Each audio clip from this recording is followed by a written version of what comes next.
request protocol to escort His Excellency. La Asamblea escuchará The Assembly will hear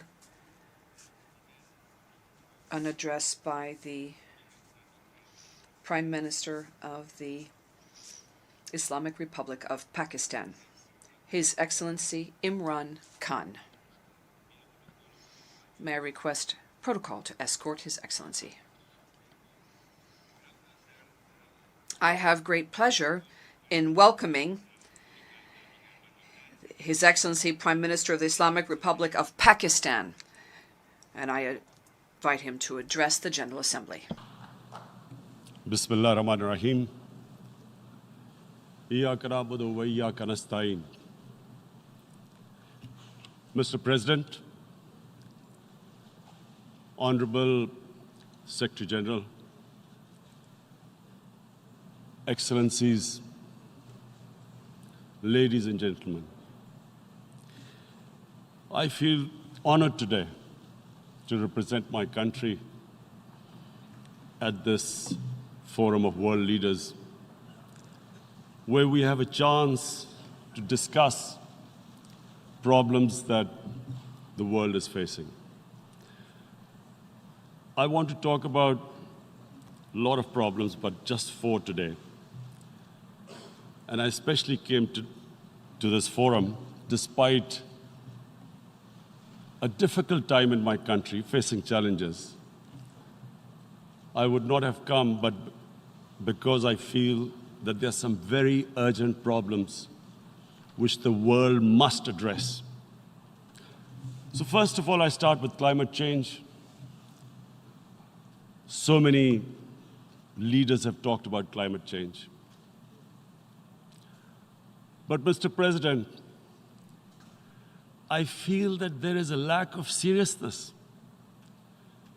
Perhaps world leaders some of the leaders who can do a lot, do not realize the urgency of the situation. We have a lot of ideas, but as someone said, ideas without funding is mere hallucination. Pakistan, I'll give you start with my own country. Our country is amongst the top 10 nations in the world which are most affected by climate change. We depend upon our rivers. We are mainly an agricultural country. And 80% of the water in our rivers comes from our glaciers. The glaciers, not just on the Pakistani side, even India. The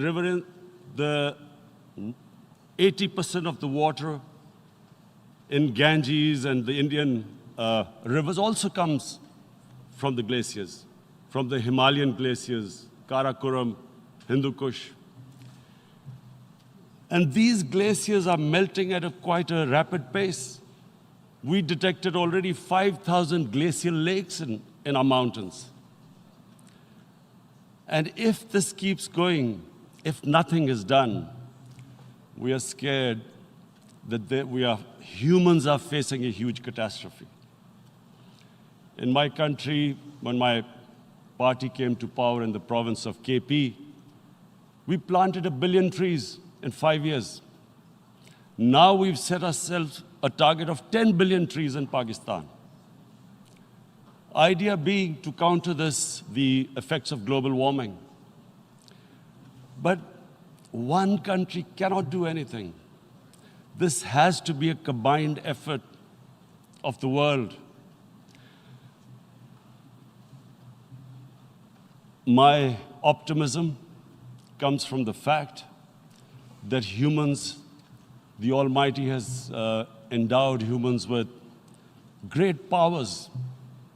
We can do anything, provided our survival instinct is stirred up. And this is really what I hope that the United Nations will take a lead in this. There must be more emphasis richer countries must be pushed. Countries that are responsible for, mainly are responsible for greenhouse gas emissions. They must be pushed because our country contributes minuscule amount to greenhouse gases. So I feel that the United Nations must take leadership in this. My second issue for me right now is even more critical. Mr. President, every year, billions of dollars leave the poorer countries and go towards rich countries. Billions of dollars siphoned off by the ruling elites of the developing world. And they find their way into Western bank accounts, offshore accounts, tax havens, expensive properties hidden behind companies bought in Western capitals. Mr. President, this is devastating the developing world. This is causing more poverty, debts. It's impoverishing the developing world. The difference between rich and poor countries is growing because of this. Money laundering, which happens because money leaves the poorer countries into rich countries, is not treated the same as, for instance, money from drugs or terror financing. The seriousness which terror financing and money from drugs, the way it is treated, it's not the same. The way the poor countries are being plundered by their elites. It's not happening. In my country, when I took charge of our government a year back, in the 10 years preceding that, our total debt went up 4 times. The debt we had accumulated in 60 years, just in 10 years, it went up 4 times. As a result, the total revenue we collected in 1 year, half of it went into debt servicing.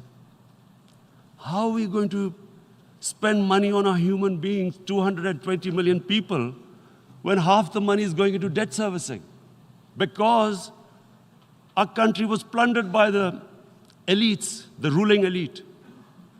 And easily they could get the money out. And when, Mr. President, we located properties in Western capitals bought by this money through corruption and money laundering, located the properties of these corrupt leaders, we find it so difficult to retrieve it. That money, if we retrieved that money, we could spend on our human beings. But it's so difficult. The laws protecting these criminals. We do not have the sort of money to have expensive lawyers and spend millions and millions of dollars. We need help from the rich countries. And Mr. President, it's critical. The rich countries must show political will. They cannot allow this to happen. How can the poor countries spend money on human development, which the United Nations asks, SDG? How are we going to do it when this money can easily leave our countries? So, unless the rich countries intend to build walls to stop economic refugees coming as we see right now, they must take action. They must take action now. It must be a deterrent. Corrupt ruling elites should not be able to take money out easily and park it into foreign bank accounts and into these properties abroad. And I never understand why. Why do we have these tax havens? Why is this allowed? Why shouldn't rich people pay taxes? Why is it legal to have these tax havens where you have these secret accounts? Because, the world is changing. The population of the world is growing. Sooner or later, you're going to have a crisis. If the poor get poorer and the rich get richer, there is going to be a crisis sooner or later. So this is my second point. I hope that the United Nations takes a lead in this. It involves the IMF, the World Bank, Asian Development Bank. They must find a way of stopping this plunder of the developing world. My third point is Islamophobia. There are 1.3 billion Muslims in this world. There are millions of Muslims living in other countries, European countries, in the US, as minorities. Islamophobia, since 9/11, has grown at a pace where it is alarming. Human communities live together. There should be understanding amongst them. But Islamophobia is creating a division. Muslim women wearing hijab, it's become an issue. It's become an issue in some countries. Hijab is some sort of a weapon. A woman can take off her clothes in countries, but she can't put on more clothes. How is this happening? Because of Islamophobia. And how did this Islamophobia start? After 9/11. And why did it start? Because certain Western leaders equated terrorism with Islam. Islamic terrorism. Radical Islam. What is radical Islam? There is only one Islam, and that is the Islam we follow of Prophet Muhammad sallallahu alaihi wasallam. There is no other Islam. Radical Islam, Islamic terrorism, what message did they send to people in the West? And why is there Islamophobia? How is a person in New York, in the Midwest, in the US, in European capital, how is he going to distinguish between who is a moderate Muslim and who's a radical Muslim? Because terrorism has nothing to do with any religion. This Islamic terrorism, Islamic radicalism, and sadly used by leaders, this has been the main reason for this Islamophobia. And it has caused pain amongst Muslims. We in Muslim countries watch this Islamophobia traveling abroad, and it's getting worse.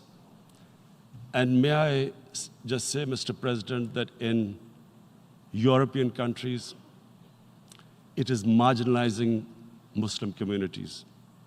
And we all know that marginalization leads to radicalization. Some of the people who ended up as militants in Syria and other places were from marginalized Muslim communities. And my point here is that we must address this issue. I'm sad to say that we Muslim leaders have not addressed this issue either.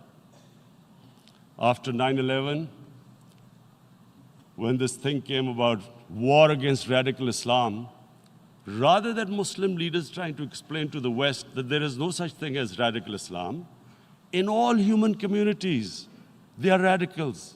They're liberals and rest are moderate. All human communities, Christians, Jews, everyone has it. But Islam is not radical, neither Judaism, neither Christianity, neither Hinduism. No religion preaches radicalism.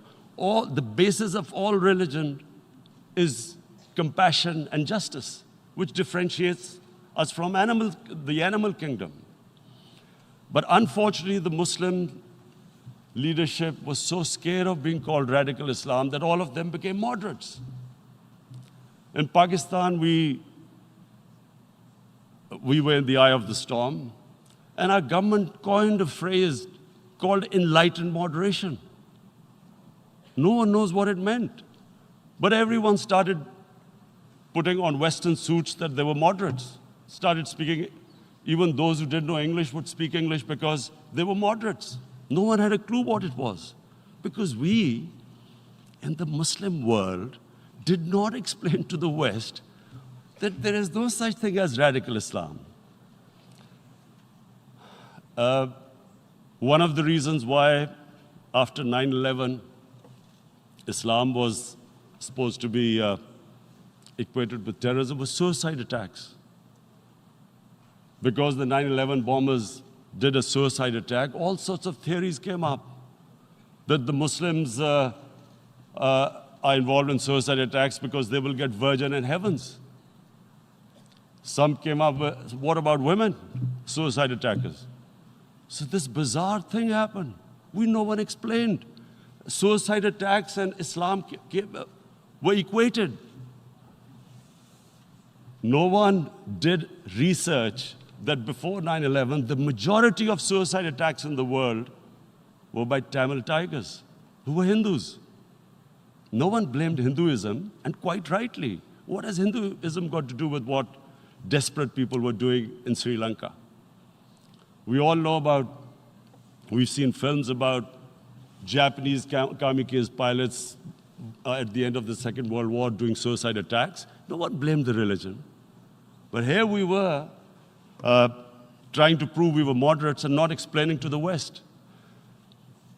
But the most important thing I wanted to say here today, in explaining this Islamophobia, Mr. President, and I feel it's very important because I've spent, because of I played professional sport in England, I spent a lot of time there, so I know how the Western mind works and how West views religion. So where the misunderstanding about Islam came.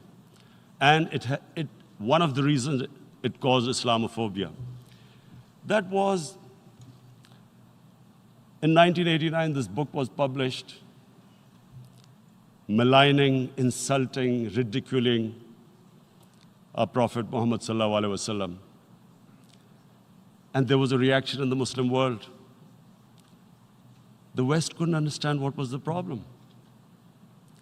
Because in the West, because I have spent so much time in the West, religion is perceived completely differently. They don't look upon religion like we do. And so, Islam was supposed to be an intolerant religion. It was against freedom of expression. And Islam took a real beating 30 years ago. I still remember it became a watershed. And every 2 or 3 years, someone would malign our Prophet, peace be upon him. There would be a reaction by the Muslims. And again, it was Islam, an intolerant religion. Again, this time, I blame a certain section of the people in the West who deliberately provoked this, knowing the impact it would have. But the majority of the people in the West didn't understand. This is where, again, Muslim leadership let the Muslims down. We should have explained to them what our Prophet, peace be upon him, means to us. So in 1 minute, I'll try and explain what he means to us. Our Prophet was the witness to the divine book, the Holy Quran. The Holy Quran is the book of guidance for Muslims, and the Prophet's life was living the Quran. He was an example of what the Quran guided us to be. So he is the ideal we all try to get to. The Prophet created the state of Medina, the first state in Islam. That state was the basis of a Muslim civilization which became the predominant civilization for the next 700 years. And what was that state? I hear such strange things about Islam, that it is against women, it's against minorities. The first state of Islam in Medina, it was the first time a welfare state was set up. The state took responsibility of the weak, widows, orphans, poor people, handicapped. It taxed the rich, spent the money on the poor. The state announced that all human beings are children of Adam, hence equal, whatever the color of their skin. The state announced, the Prophet announced that, and slavery, the whole system depended on slavery as it did for many years in the Western societies. The Prophet said that one of the greatest deeds is to free a slave. But because the society depended on slavery, he said, but if you have to, treat them as an equal member of the family. And as a result, something happened in a Muslim world which hasn't happened in any other civilization. Slave dynasties appeared. Slaves became kings. The Mamluks, slaves who ruled Egypt. In India, there were slave dynasties. And then, with minorities, again, you hear that Islam is supposed to be against minorities. Let me just make this clear. In Islam, the Prophet announced that everyone was free to practice his religion. It was a sacred duty to protect the places of worship of all religions. He announced that every person is equal in front of law, whatever his religion or his color. And this incredible case, and I always quote this, that the fourth Khalifa, the head of state of Medina, he lost a court case against a Jewish citizen. So, number one, it showed there was a rule of law, no one was above law. And number two, that a Jewish citizen was an equal citizen. So, Mr. President, when a Muslim society is unjust to its minorities, it is going against the religion of Islam and our Prophet, peace be upon him. So, it is important to understand this. The Prophet lives in our hearts. When he's ridiculed, when he's insulted, it hurts. As we human beings understand one thing, the pain of the heart is far, far, far more hurtful than physical pain. And that's why the Muslims react. And I always thought that if I ever had the stage, I would try and explain this to the world community, especially to the Western community, because having lived in the Western community, people didn't understand this. When I first went as a teenager to England, there was a comedy film on Jesus Christ. It's unthinkable in Muslim societies. So we need to explain that, look, in a human community, we must be sensitive to what causes pain to other human beings. We have, in the Western society, and quite rightly, the Holocaust is treated with sensitivity because it gives the Jewish community pain. That's all we ask. That do not use freedom of speech to cause us pain by insulting our holy prophet. That's all we want. And now, the number fourth point, Mr. President, and this is the most critical point, is the reason why I especially came here. It is about what is happening in Kashmir. Before I go on this, I want to make one thing clear, that when we came to power, my first priority was that Pakistan would be a country which will try its best to bring peace. We had been through this war on terror. We joined the United States war on terror after 2001. And Pakistan went through one of its worst periods where 70,000 Pakistanis died and over 150 billion was lost to our economy. And Mr. President, I oppose the war because in the 80s, Pakistan had joined the Western countries in what was the freedom struggle then in Afghanistan against the Soviets. And it was funded by the Western countries. These Mujahideen groups, which were treated in guerrilla warfare, were trained by Pakistan Army, funded by the Western countries, and especially US, and they waged what was a freedom struggle in Afghanistan. The Soviets called them terrorists. We called them freedom fighters. 1989, the Soviets retreated. The Americans packed up and left. Pakistan was left with these groups. Come 9/11, Pakistan joined the United States in this war on terror. And now our government was supposed to, the reason why I opposed joining this war, because here we had indoctrinated them in jihad, meaning freedom struggle against foreign occupation. Now, because we had joined the US, and the US had occupied Afghanistan, now we were supposed to tell them that, no, this is not freedom struggle and jihad, it's terrorism.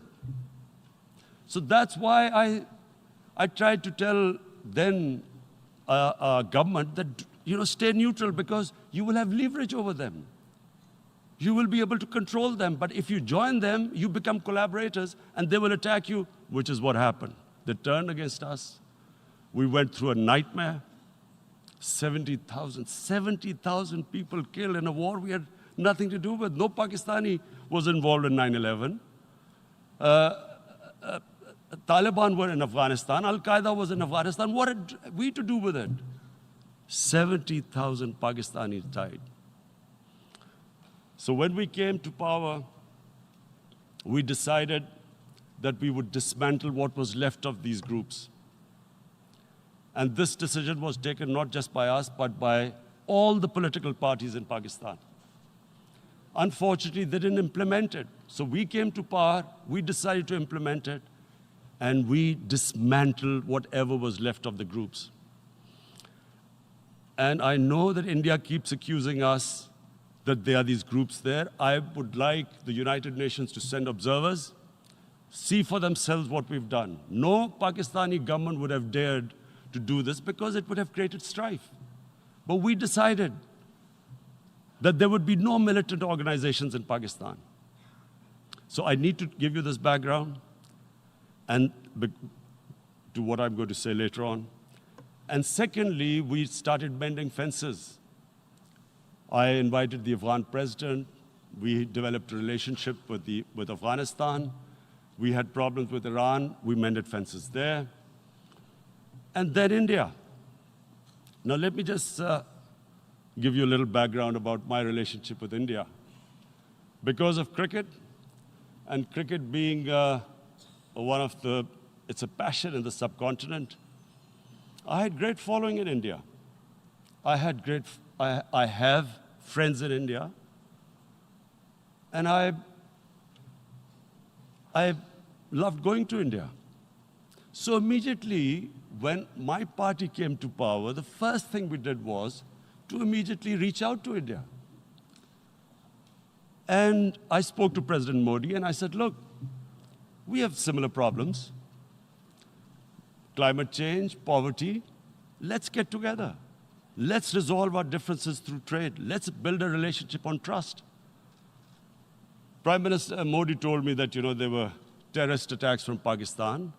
I said, we have problems with you. There are terrorist attacks which we know are instigated by India in Balochistan. We caught a spy, Kulbhushan Yadav, who admitted what the sabotage going on in Karachi and Balochistan. So we said, look, let's leave that behind.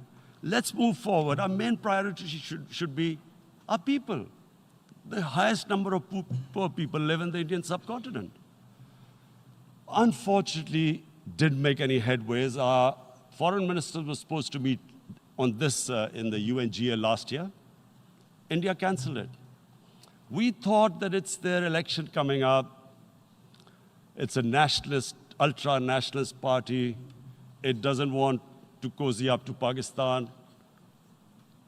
So we thought, okay, we'll wait till the elections. Meanwhile, a 20-year-old Kashmiri boy, whose father said was radicalized by the security forces in Kashmir, blew himself up on an Indian convoy. Immediately, India blamed us. I spoke to the Indian public on television. I said, if you give us any iota of proof, we will immediately take action, because we've clamped down on these groups. Rather than sending us any proofs, they sent their jets in, they bombed us. We retaliated. A jet, 2 of their planes were shot down, 1 pilot bailed out in Pakistan. We immediately returned the pilot, saying that, look, we do not want any escalation. Rather than taking that as a peace gesture, the entire campaign, almost the entire campaign of Mr. Modi in the election was how he had taught Pakistan a lesson that jets had killed 350 terrorists. Complete lie. They had just killed about 10 trees of ours, which was quite painful given that, we are growing all these trees. He then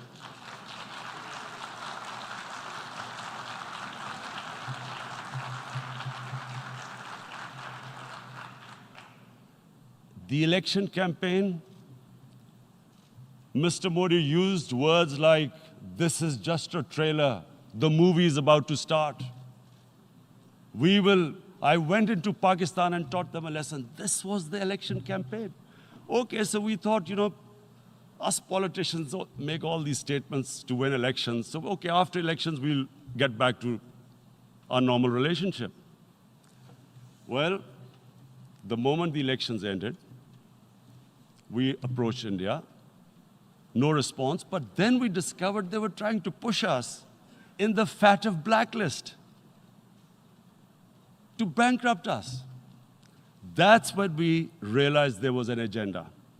And that agenda became obvious on the 5th August when India went against 11 United Nations Security Council resolutions, which say that Kashmir is a disputed territory and the people of Kashmir have the right of self-determination. They went against that. They went against Simla Accord, which is about bilateral, sorting out our differences through bilateral means, went against that. They actually went against the Indian Constitution. Illegally, they revoked Article 370, which gave Kashmir the special status. They got an extra 180,000 troops there. Total number of security forces in Kashmir now are 900,000. And they put 8 million people of Kashmir under curfew.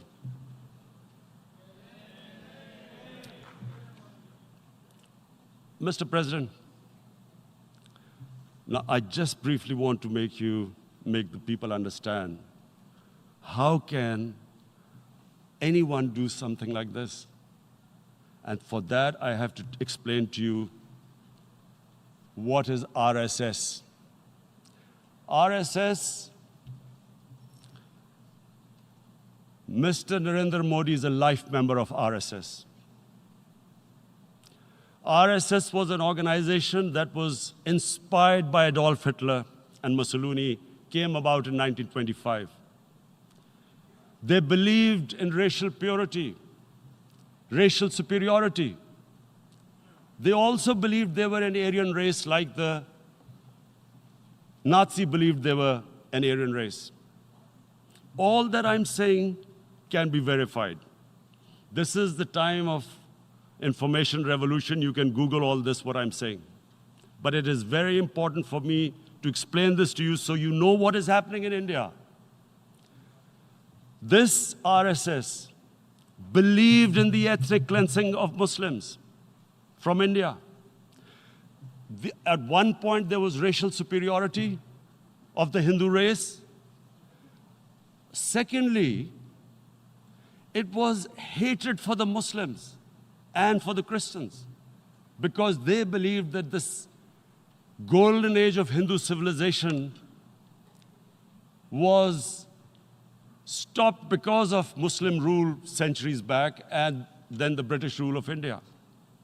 So it was racial superiority and hatred for Muslims and Christians. This is openly stated. You look at the founding fathers of RSS, Golwalkar and Savarkar. Just Google them and you'll find out. And this ideology of hate is what murdered the great Mahatma Gandhi in 1948. It was this ideology of hate that made Narendra Modi in 2002 do a pogrom against Muslims in Gujarat when he was the chief minister. He allowed 3 days for these RSS goons who were inspired by the Hitler brown shirts. They actually wear brown shirts. This RSS, the Congress Home Minister gave a statement that in RSS camps, terrorists are being trained.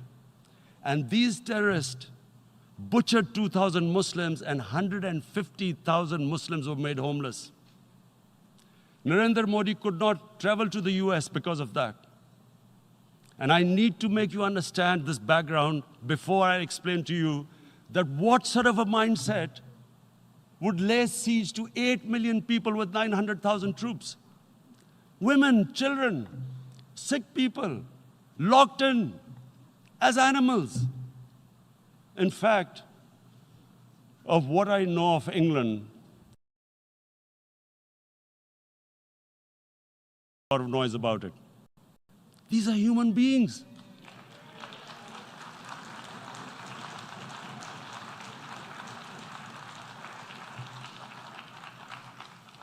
And Mr. President, what comes with racial superiority, these illusions of Aryan superior race, is arrogance. The two go together. And it's arrogance that makes people make mistakes and do stupid things. Cruel things like what Narendra Modi has done. It's sheer arrogance. And it's arrogance that has blinded him from the fact that what is going to happen when the curfew is lifted? Has he thought about it? This hasn't been thought through. What is he going to do when he lifts the curfew? Does he think that people of Kashmir will quietly accept the status quo because India has changed the constitution and taken away the special status? They'll accept that? Mr. President, 100,000 Kashmiris have died in the past 30 years because they were denied the right given by the United Nations, the right for self-determination. 100,000 have died and 11,000 women have been raped. There are 2 United Nations human rights reports on this. The world hasn't done anything because India is a huge market, 1.2 billion people. Sadly, the material prevails over the human. But this has serious consequences. Again, I repeat, that's why I'm here. Look, what is going to happen when the curfew is lifted will be a bloodbath. The people will come out. There are 900,000 troops there. They haven't come to, as Narendra Modi says, he's done this for prosperity of Kashmir. This is supposed to be for the development. These 900,000 troops, what are they going to do when they come out? There'll be a bloodbath. Has he thought it through what happens then? Mr. President, has anyone thought that what happens when there is a bloodbath? What do you think the impact will have on people of Kashmir? What do you think they will think? The way they have been boxed in their houses, treated like worse than animals, no rights. Thousands of all the political leadership has been arrested, taken out of Kashmir. Even those Kashmiri leaders who were pro-India have been taken out.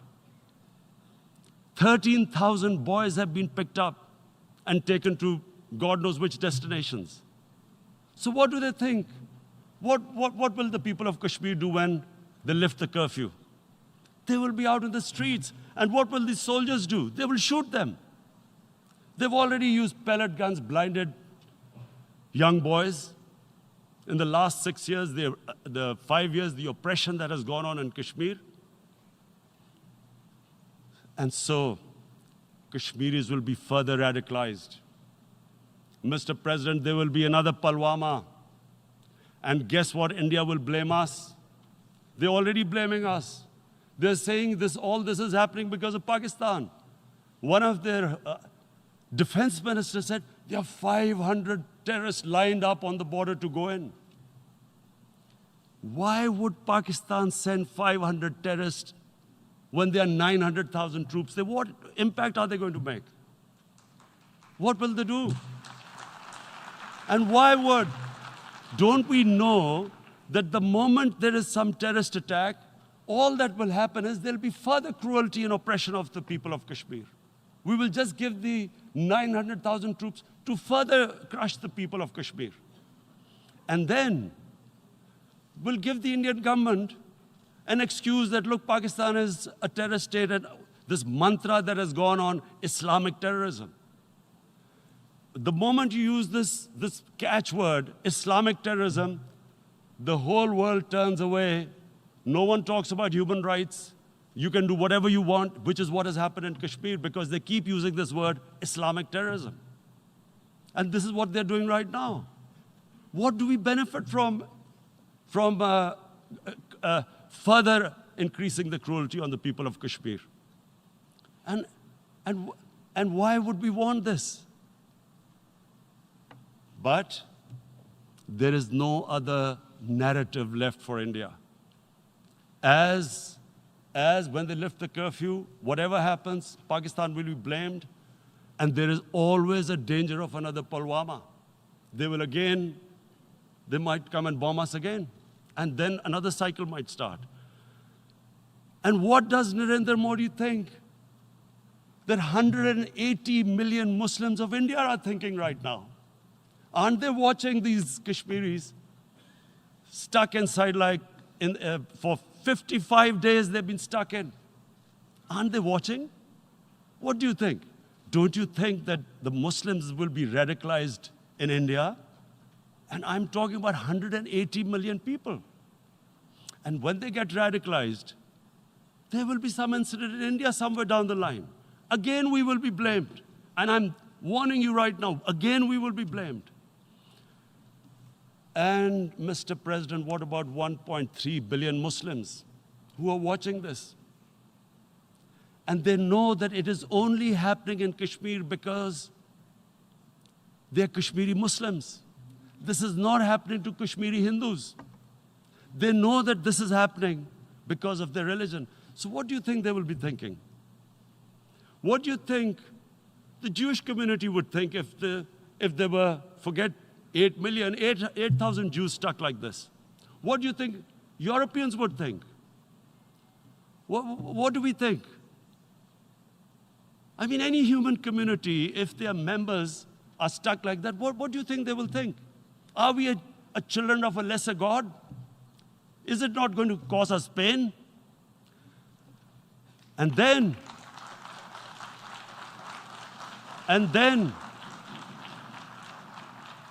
I'll tell you what will happen. People will, in the 1.3 billion Muslims, someone will pick up arms.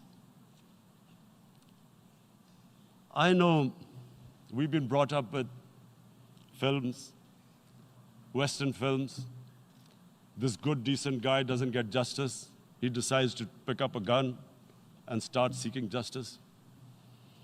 There was a film made in New York, famous film called Death Wish. This guy gets mugged by and his family, his wife gets killed or something. He can't get justice. He picks up a gun and he goes around shooting muggers. And the whole cinema cheers him on. So what do you think the Muslims are thinking right now? If there is a bloodbath, there will be Muslims becoming radicals, not because of Islam, but because of what they will see, that there's no justice when it comes to Muslims. There were Rohingya Muslims, Myanmar, who are, God knows, almost 1 million people out, ethnic cleansing. What was the response of the world community? So what do you think will be the response of 1.3 billion Muslims? I picture myself. I'm in Kashmir. I've been locked up for 55 days. I have heard about, and there are rapes, Indian Army going into homes, soldiers. Would I want to live this humiliation? Would I want to live like that? I would pick up a gun. You're forcing people. You are forcing people into radicalization. When people lose the will to live, what is there to live for? And this is what, if you can do this to human beings, you are actually radicalizing people. And so, Mr. President,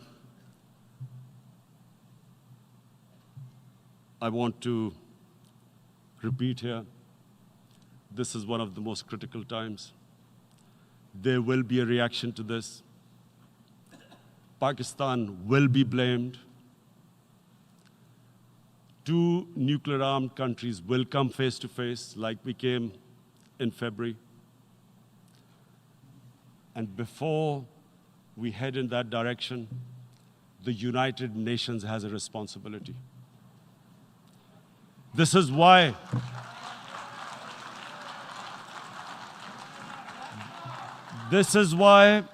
the United Nations came into being in 1945. You were supposed to stop this happening. I feel we are back to 1939, Munich. Czechoslovakia has been taken, annexed. What is the world community going to do?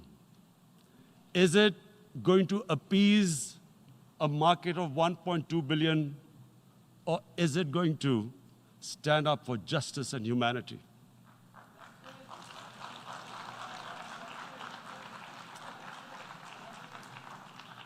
If this goes wrong, you hope for the best, but be prepared for the worst. If a conventional war starts between the 2 countries, Mr. President, if a conventional war starts, and anything could happen, but supposing a country 7 times smaller than its neighbor is faced with the choice, either you surrender or you fight for your freedom till death, what will we do? I ask myself this question. And my belief is, La ilaha illallah, there is no God but one. And we will fight. And when